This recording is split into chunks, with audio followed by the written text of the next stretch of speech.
Les amis, avant de commencer mon intro légendaire, je vous invite à vous abonner à la chaîne, à mettre notification pour ne louper aucune de mes sorties hebdomadaires de vidéos. Ceci étant dit, si comme moi, quand vous le matin, vous avez la chance d'être de bonne humeur, car vous avez le bien le plus précieux qui existe, je ne parle pas de l'amour, je ne parle pas de l'argent, je parle bien évidemment de la santé, et que de surcroît, les personnes que vous aimez, et n'oublions pas celles que vous n'aimez pas, sont également en bonne santé. On peut le dire officiellement, aujourd'hui est un nouveau jour. Today is a new day. Je crois que je commence vraiment à percer en fit game, car des personnes que j'admirais, des personnes que je regardais, des personnes que je suivais, aiment mon travail. Ces personnes, j'échange avec elles, et quand je leur propose de s'asseoir, je dirais plutôt de porter leur grosse couille à côté de moi et de parler de leur parcours, de leur prise de produit, en tout cas de sujets dont ils ne parlent pas sur d'autres chaînes, eh bien ils acquiescent et ils viennent. Et aujourd'hui j'ai la chance, d'être avec Jean le musclé. Non mais Jean, alors c'est plus qu'un honneur que tu sois à côté de moi. C'est un honneur aussi, moi je te regardais, je me disais putain c'est quand qui m'invite. Vas-y on va parler de stéro et tout. Donc Jean, déjà pour les personnes qui ne te connaissent pas, est-ce que tu peux te présenter? Alors ça c'est toujours l'instant malaise parce que je suis pas bon là-dessus, mais du coup je fais de la muscu depuis bientôt 10 ans quand même, là, ça commence à dater.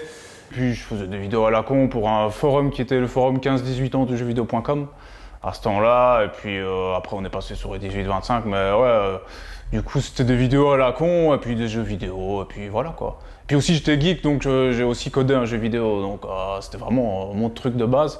Et puis une fois en fait j'avais publié une vidéo de muscu sur cette chaîne-là et je devais la mettre en répertorié pour la montrer au forum de muscu et je l'ai mise en public sans faire exprès. Et là les gens ils étaient choqués, ils disaient ouais putain tu pousses et tout. Donc du coup je me suis dit ouais je vais faire une chaîne de muscu et je vais publier des conneries comme ça. Et puis après ça a monté, ça a percé. Et quand tu as commencé, quelles étaient les personnes qui étaient déjà influentes, moi qui étaient déjà du fitness sur YouTube? Il y avait Thibaut. Ouais. Thibaut, lui, il était à 30 000 abonnés, un truc comme ça, et c'était tout. Après, il y avait les chaînes super physique ou de musculation, mais c'était pas vraiment le format YouTuber, quoi. Parce qu'ils présentaient leur exercice ou quoi, mais il y avait pas le format YouTuber. Parce qu'à cette époque-là, c'était l'âge d'or de Joueurs du Grenier, Antoine Daniel et tout. Et donc, on était dans les premiers à faire des vidéos en mode YouTube, en mode déconnade sur la muscu. Moi et Thibaut, quoi. Sauf que Thibaut, lui, il a décollé parce qu'il était plus actif. Donc ça veut dire que le ton que tu as pris sur ta chaîne YouTube Fitness, c'était le même ton que tu avais dans le gaming ou tu as pris un ton différent, d'accord? Ouais, carrément, c'était le même ton. Ça a évolué petit à petit, le personnage, quoi. Mais donc quand tu as commencé, est-ce que tu t'es dit, comme un YouTuber qui commence aujourd'hui, qu'il faut avoir une gimmick, une intro, il faut se différencier des autres, ou tu t'es dit, voilà, moi je vais prendre ce ton-là directement, je vais pas me montrer, parce que tu te montrais pas au début? Je me montrais pas. Parce que ma ganache, elle est amochée, parce que à 15 ans, j'ai été opéré par une grosse tumeur, en fait. Donc du coup, j'étais un peu complexé vis-à-vis de ça, c'est pour ça que je me montrais pas, en fait. Et donc petit à petit, je me suis montré, parce que maintenant, je m'en bats les couilles. Moi, pour te dire, quand j'ai vu tes premières vidéos, j'ai trouvé ça extraordinaire, car tu avais un montage hyper dynamique. Ouais, j'avais pas le choix, parce que si tu montres que des images, et que c'est une image qui reste pendant 1 minute, la personne, elle se barre, elle va dire, ouais, c'est un podcast, pour ça, je vais sur Spotify. Enfin, ça n'existait pas à ce moment-là. Et on sentait surtout que l'investigation que tu faisais était dans le but de chercher l'information la plus précise. Ouais, voilà. Où est-ce que tu partais chercher la documentation pour faire tes vidéos? Au début, comme tout le monde, j'allais sur les sites genre Superphysique et tout, et puis après, ce qui était plus intéressant, c'était après d'aller visiter carrément les études scientifiques et puis d'aller voir directement à la source, parce que parfois, les personnes, même qui gèrent, qui s'y connaissent là-dedans, parfois interprètent mal, donc ça peut arriver, même moi, ça peut arriver un jour que je raconte une connerie. Donc du coup, c'était plus intéressant d'aller voir carrément les recherches scientifiques. Bon, pour ça, il faut connaître l'anglais, en général, c'est en anglais.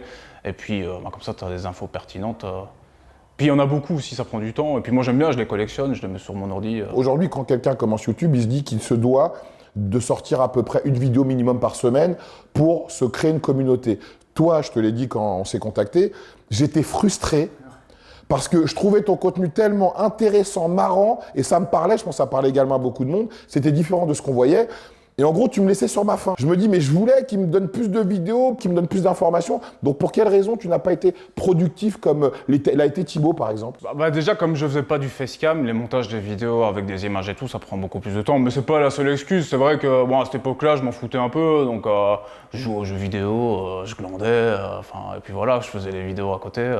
J'étais en mode tranquille, quoi. Je cherchais pas vraiment à être super actif et à bosser. Je voyais pas YouTube comme un boulot.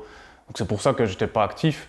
Et puis par après, c'est vrai que quand j'ai commencé vraiment à travailler là-dedans, donc vraiment à être financé par les sponsors et tout, ben j'ai fait aussi, il fallait du coaching aussi pour compléter mes revenus. Et donc le coaching, bah, fatalement, ça me prenait du temps à côté. Donc finalement, j'ai gardé toujours la même activité, plus ou moins une vidéo par mois. Et puis bon, là, j'essaie d'accélérer un peu ces derniers temps. Mais, Ah, tu sors qu'une vidéo par mois? en moyenne, ouais, en général, c'est une par mois. C'est pas énorme, hein? C'est pas énorme. Et même aujourd'hui, tu ne t'es pas dit que, voilà, vu qu'il y a quand même beaucoup plus de youtubeurs fitness, le marché s'est vraiment agrandi, grâce à des personnes comme toi d'ailleurs. Ouais.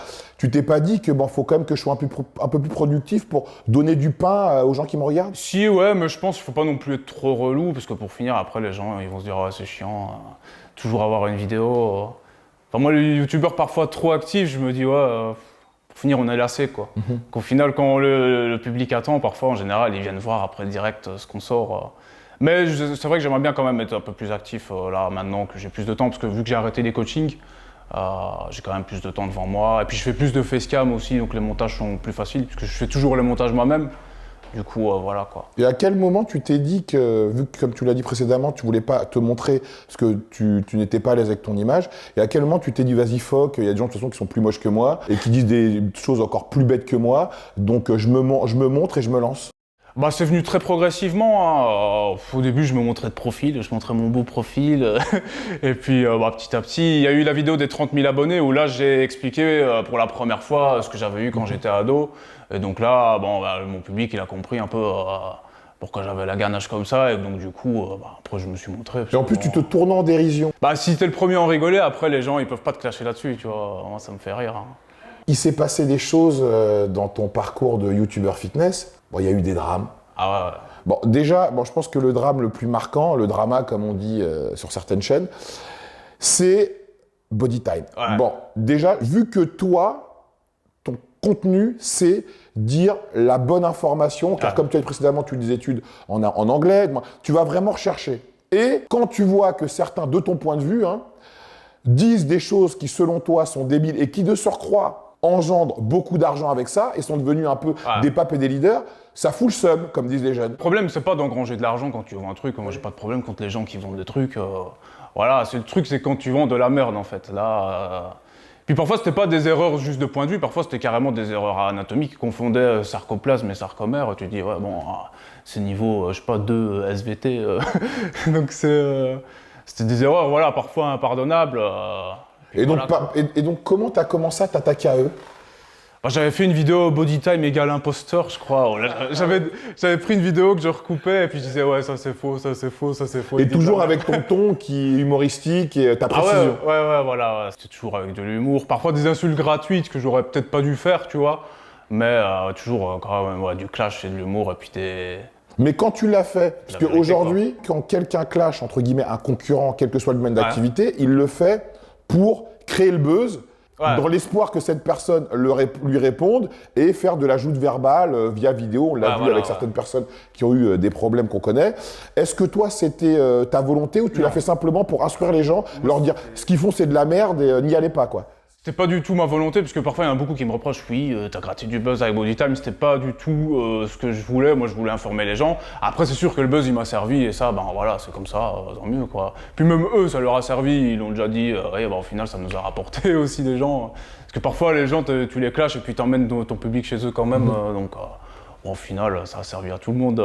Et donc, au-delà de la joute verbale sur les réseaux sociaux via vidéo interposée, à un moment, on se retrouve face à la réalité. Donc, vu dans ce milieu-là, il y a des rendez-vous où on se retrouve tous, comme les salons du body fitness ou autres. Donc, un jour, vous êtes vus. Là, c'était à Video City, ouais. Moi, j'étais sur mon stand, en mode dédicace et tout. Puis, je vois les 3 qui débarquent avec des gars de sécurité derrière. Donc, il y avait Jacopo qui bosse plus avec eux, qui filmait. Et il y avait donc PJ, Alex, ils sont venus. Moi, j'étais tout seul sur mon stand. J'avais un pote qui était un peu à l'écart parce qu'il a le sang chaud, il voulait pas me foutre dans la sauce. Donc, du coup, il s'est mis à l'écart, il va se débrouiller. Et puis, bon, au final, je me suis débrouillé, quoi. Donc, vous avez été front contre front, quand même. Voilà. Et Rudy Koya, c'est ça? Ouais, Rudy, il est venu nous séparer. Rudy est venu faire le bon samaritain et vous séparer. Il est arrivé avec ses 2 mètres, il a séparé tout le monde en mode les enfants, calmez-vous. Ouais, c'était marrant. Et donc, suite à ça, qu'est-ce qui s'est passé? Après, il n'y a rien eu. Hein. Mais vous avez réussi quand même à vous parler Non, jamais. C'est jamais parlé par après. Et aujourd'hui, ça en est où c'est... Je sais pas, y a rien, on n'est pas en contact, ils font leur truc, moi je fais mon truc, voilà. Je m'acharne pas des années sur eux, je reste pas coincé dans la boucle à m'acharner sur eux pendant des années. Parfois je vais peut-être lâcher une petite pique ou quoi, vite fait, mais c'est pas... Je vais pas refaire une vidéo sur eux, quoi. Est-ce qu'à la suite de ce clash, est-ce que tu t'es dit, bon, en vérité, clasher les gens, il n'y a pas forcément de grand intérêt, ça me servira de leçon, et maintenant je vais m'occuper de mes affaires, et si les gens font de la merde, grand bien leur face, et ceux qui achètent leurs produits, c'est eux les cons. Ouais, moi j'ai décidé de faire une stratégie un peu plus insidieuse, tu vois, parce que c'est vrai qu'à cette époque-là, je clashais beaucoup, j'apportais des vidéos, mais évidemment rares, et à côté, je vendais pas ma compote à côté, où là je pourrais vendre quelque chose de bien à quelqu'un plutôt qu'il achète chez les autres. Et c'est ce que je fais un peu maintenant, c'est-à-dire que maintenant je me suis dit je veux être le meilleur et le moins cher. Donc pour éviter que les gens aient acheté de la merde, ils vont acheter du bon contenu chez moi, et au final tout le monde est content, quoi. Et c'est pour ça que j'ai commencé à vendre, j'ai fait des formations, là, enfin j'en ai fait une, mais j'en ai prévu de faire des autres, et puis voilà. Quels sont les youtubeurs avec lesquels toi tu collabores, avec qui tu as de bons rapports? Là, dernièrement, Jean-Marie Corda, From Human to God aussi dans la muscu, vraiment aussi dans la muscu. Puis même grosso modo, même dans le fitness, Rudy Koyan aussi, mais on s'entend bien, hein, même si parfois on n'est pas d'accord sur des sujets de muscu, c'est pas pour ça qu'on se clash. Et il y avait également, tu as fait une vidéo... Et toi, évidemment, toi ça va. Ah, merci. Tu as fait également une vidéo où tu disais que le développeur incliné, ça sert à rien. Là également, tu as reçu les foudres de beaucoup de youtubeurs. Donc pour quelle raison, selon toi, un mouvement que les frères Weder expliquaient dans leur méthode d'entraînement, que tous les culturistes du monde ont utilisé, pourquoi, selon toi, Jean, je pense que ce mouvement n'est pas bon? En fait, pour la plupart des gens, le deltoïde antérieur, il est en avance sur le reste, quoi. Et quand tu vas faire du développé incliné, tu vas solliciter beaucoup plus ton deltoïde antérieur par rapport à ce que tu vas solliciter plus ton haut de pec. C'est-à-dire que oui, tu vas solliciter un peu plus ton haut de pec sur l'incliné, mais tu vas solliciter, par exemple, 2 fois plus ton deltoïde antérieur. Et à force, il va devenir de plus en plus gros. Et pour une grosse majorité des gens, au final, ça va être... ce que je dis contre-productif de faire l'exercice, parce que tu vas tout prendre dans les deltos et au final, ça va creuser l'écart avec tes pecs. Qu'en fait, quand t'as pas trop de haut de pec, il vaut mieux essayer de l'isoler plutôt que de faire de l'incliné ou là... Mais selon toi, faudrait l'isoler comment? Avec des poulies ou avec des haltères? La poulie, c'est l'idéal quand tu fais l'exercice où tu montes comme ça. Ou alors, comme autre exercice, il y avait le Shrug-Gun-Deal, mais ça c'est quand même un peu plus compliqué. Moi, j'ai jamais réussi. Le Shrug-Gun-Deal. Ah ouais. C'est dans la méthode de Lavier 2, en fait, il monte avec le haut de pec ici, en fait. Mais ça, j'ai jamais réussi à le faire, hein, donc je pense que c'est galère. Je pense que c'est plus facile de faire un écarté où tu montes comme ça, où c'est plus vraiment la fonction du haut de pec. Après, s'il y en a qui font de l'incliné et qui ça le réussit bien, voilà, mais c'est rare. Alors, ce qui est intéressant dans ce que tu dis dans cette vidéo, c'est que on a tous remarqué que pour créer et générer un buzz, il faut aller à contre-courant. Donc voilà, en fait, ça, c'est totalement ça, c'est que un mouvement que tout le monde fait sans se poser de questions, c'est comme si demain tu disais qu'en fait le squat ou un mouvement roi qu'on fait pour les jambes ou un autre muscle ou le curl biceps n'est pas bon du tout pour développer la partie du muscle qu'on veut travailler. Et grâce à ça, tu crées un débat. Des gens font des vidéos où ils disent ce que tu dis c'est de la merde et en vérité ça crée le buzz. Ça crée le buzz, mais au final, ceux qui m'ont dit oui tu dis de la merde, ils n'ont rien apporté de valable comme argument. J'attends encore les bons arguments. Et au final, c'est une vidéo qui a très bien marché et beaucoup de personnes m'ont au final remercié. Ils m'ont dit, en fait, depuis que j'ai arrêté l'incliné, j'ai de meilleurs pecs comme par magie, quoi. Donc, au final... Donc, ton dernier drama en date, avant qu'on parle sur le volet produits dopants, ça a été avec notre ami... Avec Marvel. Oui, le Marvel Fitness. Mon meilleur ennemi, comme je dis. Ton meilleur ennemi. Alors, c'est parti de quoi, cette histoire? C'est épique, ça. Moi, j'ai beaucoup aimé. Hein. Je pense que tout le monde a aimé. C'est parti de très loin. En fait, la première fois, le premier échauffouré qu'il y a eu avec lui, c'est-à-dire qu'il avait fait une vidéo sur les body fat par rapport à Lucas Guif qui avait fait une vidéo. Il a dit qu'il n'était pas d'accord. Et que moi, du coup, j'avais fait une story. J'avais dit oui, c'est pas si facile d'estimer un body fat avec des photos et tout. Je disais en gros que Marvel il racontait de la merde et qu'il grattait du buzz ou il suçait du buzz comme ça. Puis du coup il avait mal pris, il avait fait une vidéo sur moi à laquelle j'avais pas répondu. Et du coup ça a fait un gros clash. Puis voilà. Mais au final quelques jours après on s'était appelé pour calmer le jeu quoi. Comme quoi c'est possible au final de faire la paix avec lui. Même si on n'était pas d'accord, qu'on restait sur nos points de vue chacun. Au final, on a décidé de calmer le jeu sur les réseaux sociaux, parfois de se lancer une pique ou quoi pour le spectacle, mais de pas aller jusqu'aux tribunaux et tout, parce que Voilà quoi. Est-ce que, Ça fait du tort à tout le monde. est-ce que tu penses qu'aujourd'hui, on peut plus donner son avis? Bah, je pense qu'aussi on peut donner son avis, mais du coup on peut plus citer les noms ou quoi. Donc au final on jette un peu ça dans le vent, on jette une bouteille à la mer. Alors qu'au final si on donne son avis, bah, c'est quand même bien qu'on sache vers qui on se tourne. Et puis aussi voilà, pour prévenir un peu le public de la personne que parfois elle raconte de la merde. Après, faut donner son avis, mais voilà, il faut être sûr qu'on apporte quelque chose au débat, quoi. Alors, tu t'es jamais caché d'avoir pris des stéroïdes? Bah, enfin, non, disons que j'en parlais pas quand j'en prenais. Je disais pas, oui, je suis chargé, parce que bon, je faisais quand même gaffe, j'avais des produits chez moi pour des mois, donc je voulais pas trop en parler. Et puis mes sponsors, je savais pas s'ils étaient chauds ou quoi, s'ils étaient ok. Donc du coup, j'en parlais pas, mais je disais plus que j'étais naturel. J'ai dit que j'étais naturel jusqu'à ce que je prenne pas. Et puis une fois que j'ai pris, j'en ai plus parlé, je parlais pas, je disais pas que j'étais dopé ou pas. Et j'en ai commencé à parler, je sais pas, 2-3 ans. Alors, t'as pris quoi alors? Qu'est-ce que t'as pris comme produit? Oh là là, pris Dianabol, Testo, donc propionate, Trenbolone, l'hormone du diable. Et bah voilà quoi. Mais avant de prendre des produits, t'avais déjà des perfs, t'avais réussi à acquérir un physique naturellement? Ah oui, ouais, j'étais gros. Et puis du coup, la personne qui me guidait là-dedans, elle m'a dit ton corps il attend que ça quoi. Elle dit, ça fait 5 ans que tu t'entraînes à fond, ton corps il a envie de récupérer un bon coup. Donc c'est vrai que quand j'ai pris les produits, ça m'a donné un bon coup de Donc c'est important ce que tu dis, c'est que en gros c'est une personne qui t'entraînait, qui à un moment t'a dit qu'en gros il faut que t'envoies parce que... Non, c'est moi qui lui ai demandé. D'accord. Non, j'y ai réfléchi un an et d'ailleurs la personne qui m'entraînait me disait non, il vaut mieux que tu restes comme t'es, ça sert à rien. Et moi je disais non, j'ai quand même envie de faire une compète et de tester les produits, j'ai envie de faire les deux, tu vois. Je me sers pas de l'excuse, oui je voulais faire une compète, donc j'étais obligé de prendre des produits, je voulais prendre des produits et faire une compète. Donc du coup non, c'est venu de moi, j'ai pas été influencé là-dessus, c'était moi qui voulais le prendre. Donc quel a été le changement le plus significatif quand t'es passé de nati à fruité? La force. La force c'est vraiment le truc où j'ai gagné le plus.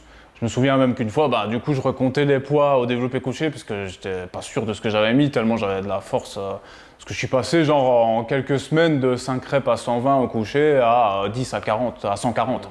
Donc, du coup, là, niveau force, c'était pas mal, quoi. Et physiquement? J'ai gagné du volume, de la flotte, surtout beaucoup de flotte quand même. Mais ouais, du volume. Vascularisation, j'étais déjà très veineux avant, donc ça c'est quelque chose. Bon, les veines, elles ont pris du volume, mais elles étaient quand même là avant, quoi. Et en même temps, c'était une cure pour une compète, donc du coup, j'ai séché. Et avec le clenbuterol, ça allait très vite. Et donc ta première cure, elle a duré combien de temps? C'était 15 semaines. 15 semaines. Et après ces 15 semaines, t'as arrêté? J'ai arrêté, j'ai fait une pause de 2 mois avant de réenchaîner pour Colmar d'après, donc en 2016. Et quels ont été les podiums que tu as fait grâce à ces cures? La première, j'ai fait 4e en IFBB Belgique, en junior. On n'était pas beaucoup de compétiteurs, on était 7. Et Colmar, j'étais pas classé parce qu'eux, ils prennent que les 5 premiers, et les autres, ils rentrent à la maison, quoi. Et Colmar, j'étais gras, j'avais pas arrivé à être sec et j'avais eu des problèmes parce que comme on avait fait une pause courte entre les deux cures, ce qui s'est passé, c'est que quand j'ai repris la deuxième, je sais pas, mon corps, il a dû pas piger, j'ai commencé à avoir de l'acné de ouf. Et c'est vraiment l'effet secondaire que j'ai eu, c'est de l'acné, épaules, là, sur les bras, tout le dos. C'était dégueulasse, quoi. Un truc que je veux plus jamais avoir. Parce que bon, ça sert à rien d'être super musclé, d'avoir un beau corps s'il est recouvert de boutons. Totalement d'accord. C'est plus esthétique, quoi. Donc tu as fait 2 cures. J'en ai fait une 3e parce qu'après il me restait des trucs et je me suis dit bon, je vais quand même pas les jeter. T'as bien fait, ouais. Et donc je crois que c'était 1 an après Colmar 2016, j'ai envoyé ce qui me restait. Et depuis? J'ai rien pris depuis. Pour quelle raison? Déjà, je gagne pas ma vie avec le body, ça me rapporte rien, donc je vais pas payer, je sais pas combien, 600-700 € la cure, plus les protections d'Esmodium et tout, pour au final ne rien gagner, à part peut-être un prot à la limite si j'arrive au top de ma forme. Puis même niveau santé, quoi, j'ai plus envie d'avoir des effets secondaires. Moi, je me souviens des palpitations et tout la nuit avec le Clenbu, tu te réveilles en sueur. C'est plus un truc que j'ai envie de vivre, quoi. Et qu'est-ce que tu penses de cette nouvelle génération que tu vois dans les salles de sport, pour qui tu es une voix, même certainement des gens t'écoutent dans tout ce que tu peux dire, même quand tu as parlé de se développer incliné qu'il ne faut pas faire. Ça a dû inciter beaucoup de gens à ne pas le faire, à se poser des questions qui ne se posaient peut-être pas. Donc quel regard tu poses sur Le fait que maintenant, les gens se dopent juste pour être beaux, pour aller à la plage, juste pour se sentir mieux dans leur peau? Ouf, bah, ça c'est bête parce que naturellement tu peux être largement au-dessus de la plupart des gens sans rien prendre quoi. Ça sert à rien. À part pour la compète ou je sais pas, à la limite si t'es vraiment passionné de body et que tu veux essayer, tu veux tester. Il y en a, tu vois, ils testent des drogues dans des festivals. Pareil, il y en a, ils veulent tester des stéros. Bon, à la limite, c'est pas plus dangereux au final. Donc, il faut faire gaffe, il faut être bien encadré. Moi, j'avais quand même mon médecin traitant qui était derrière. Il me fournissait rien, hein, il me faisait pas d'ordonnance. Il me faisait, si, juste les ordonnances pour les analyses sanguines et tout. Mais il faut quand même être suivi derrière, voir ce qui se passe. Est-ce que tu penses que des personnes comme nous, qui sommes acteurs du fitness, on va dire personnes influentes entre guillemets, est-ce qu'on se doit de faire de la prévention? Oui, mais moi je trouve que c'est mieux de moins en parler parce qu'au final, tu as beau citer tous les effets secondaires du pire produit, tu auras toujours quelqu'un qui va dire ah putain, moi je le prends. Moi je me souviens avant de prendre le Clenbuterol, j'ai bien regardé les effets secondaires, nécrose cardiaque, risque de crise cardiaque, tous les trucs. Au final, je me suis dit je le prends, je veux être sec. Donc, et pourquoi tu l'as pris d'ailleurs? Parce que bon, tu es quelqu'un quand même d'érudit, qui lit des études scientifiques, ce qui est pas mon cas et pas le cas de beaucoup de personnes qui nous écoutent. Pourquoi, en sachant les tenants et les aboutissants de ce produit qui est quand même l'un des plus dangereux dans les... c'est même pas un produit faut pas le prendre. On peut même pas le qualifier de dopant, c'est un poison tout simplement. C'est un poison. Donc pourquoi t'as mis les pieds dedans? Bon, parce que pour moi, il fallait le prendre pour être sec et puis voilà quoi. Alors qu'au final, la sèche, c'est vraiment la diète. Hein. C'est la diète et la dépense énergétique, c'est ça le secret pour être sec. Le Clenbuterol, c'est vrai que tu sues tellement, ça te nique tellement tes électrolytes que ouais, tu perds de la flotte et tout.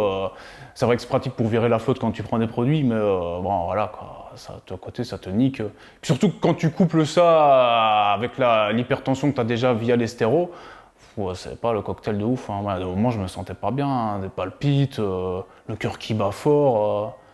Tu vois ton cœur qui bat dans ton cou, dans ton ventre. Même tes jambes, elles bougent avec les pulsations si elles traînent comme ça. Donc tu te dis, ouais, bon, c'est pas ouf quoi. Au début, quand tu as commencé ta chaîne, ta ligne éditoriale, c'était un peu comme moi ou comme Marvel, on veut être vrai.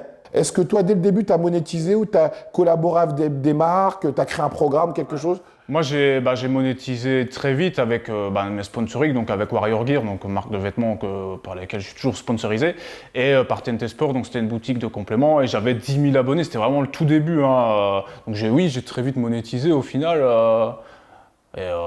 Oui, parce que sur Warrior, j'ai un pourcentage, et sur TNT Sport, là, j'avais les compléments gratos, mais bon, j'en prenais tellement. Puis à ce temps-là, j'avais que 10 000 abonnés, et puis c'était vraiment le début du business, quoi. Donc, oui, ça m'a permis de monétiser direct, et puis avec YouTube...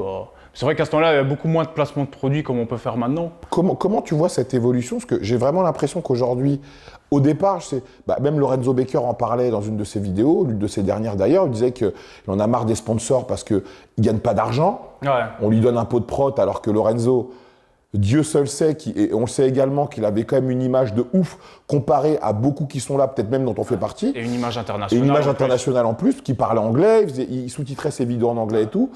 Et que lui, il n'arrivait pas, même j'ai regardé une de ses vidéos dernièrement, ça m'a fait de la peine parce que le discours qu'il avait il y a quelques années est totalement différent aujourd'hui, car les marques vraiment payent. Maintenant, ouais, c'est vrai qu'elles payent beaucoup plus, hein, donc c'est mieux pour tout le monde. Parce que une fois que tu es mieux payé, tu es moins obligé peut-être de faire des activités à côté, soit pour des personnes, c'est des autres jobs. Moi, j'avais fait du coaching, donc au final, tu peux être un peu plus actif sur les réseaux, au final, plus faire de la promo. Donc, c'est mieux que les marques payent. Et puis aussi, parce que ça permet d'avoir des revenus stables. Parce que par exemple, avec le Covid, il y a eu beaucoup moins de ventes de vêtements ou de compléments alimentaires, parce que ceux qui arrêtent, totalement, ils vont arrêter de prendre de la prot ou quoi. Donc, si tu as un revenu stable, si tu as un revenu fixe d'une marque, au moins ça te permet des périodes de survivre comme ça, alors que ceux qui avaient des pourcentages pendant le Covid, bonne chance quoi. Donc toi, ça veut dire qu'aujourd'hui, tu vis de quoi? Là, j'ai fait une formation sur la sèche. Je vis de la marque de compléments Unae et de YouTube et de Warrior Gear quoi. Alors, est-ce que Jean Honche, il vit bien? Ah ouais, ça va très bien. Oui. Aujourd'hui, on peut dire que le statut qu'on peut avoir d'influenceur, j'aime pas ce mot, mais bon, on influence quand même les gens, on va pas se mentir, est reconnu. Ouais. Donc, selon toi, jusqu'où on peut aller? Parce qu'on peut pas vivre toute notre vie avec des marques qui nous payent parce qu'on fait la promotion de protéines ou quoi ou qu'est-ce. Donc, t'es voué à faire quoi, toi? C'est quoi ton but? Bah ouais, il faut préparer le futur, hein. Bah honnêtement, je sais pas trop. Mais c'est sûr que bon, c'est toucher d'autres publics, s'internationaliser. Après, bon, le fitness, je pense pas qu'il va disparaître non plus du jour au lendemain. Même YouTube, je pense pas que ça quelque chose, une plateforme qui va disparaître, en tout cas aussi vite que la télévision. Mais la télévision, elle est toujours là, alors qu'il y a plus grand monde qui regarde. Donc bon, je pense qu'il y aura moyen, en tout cas, peut-être de faire sa vie quand même là-dedans, je pense. Mais c'est sûr que toujours rester avec des sponsoring ou quoi, à mon avis, ils seront pas toujours là. Donc vaut mieux quand même essayer de vendre son produit. Et bah, comme ça, tu es quand même plus tranquille, quoi. Vu que toi, Jean-Onge, tu fais partie des personnes qui ont été là au tout début, Ouais. qui ont construit une notoriété au tout début, qui ont créé du contenu au tout début. Donc tu as vu une foule de gens arriver, qui te bouffaient les couilles certainement auparavant, qui auraient rêvé collaborer avec toi, rêvé en tout cas que tu leur portes de l'importance. Et aujourd'hui, pour pouvoir, on va dire, continuer à exister, il faut pouvoir collaborer, comme ce qu'on est en train de faire aujourd'hui, comme ce que j'ai fait avec Frédéric Delavier et que je vais faire avec tant d'autres personnes.